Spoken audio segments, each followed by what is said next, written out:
Magandang umaga! Kumusta po? Narito po ulit ang update natin para sa lagay ng ating panahon.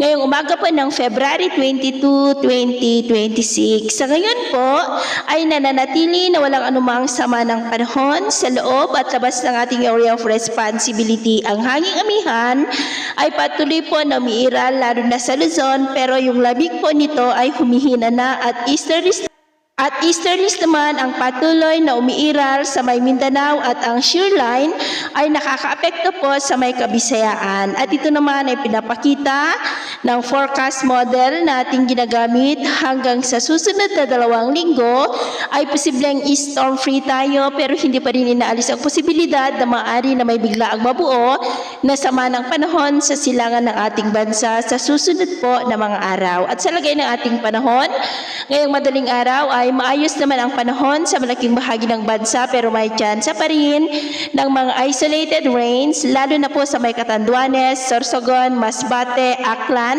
Southern Leyte, Northern Samar, Eastern Samar, Dinagat Island, Mati at Tawi-Tawi. At mamaya ay sisikat naman ang araw sa malaking bahagi ng bansa, pero may tsansa pa rin ng cloudy skies with isolated rains lalo na po sa may Catanduanes, Legazpi, Sorsogon, Samar Provinces, Leyte, Aklan, Dinagat Island at Tawi-Tawi. At mamaya ay sisikat naman ang araw sa malaking bahagi ng bansa, pero may tsansa pa rin ng maulap na kalangitan with isolated rains lalo na sa may Southern Luzon, Visayas at Mindanao.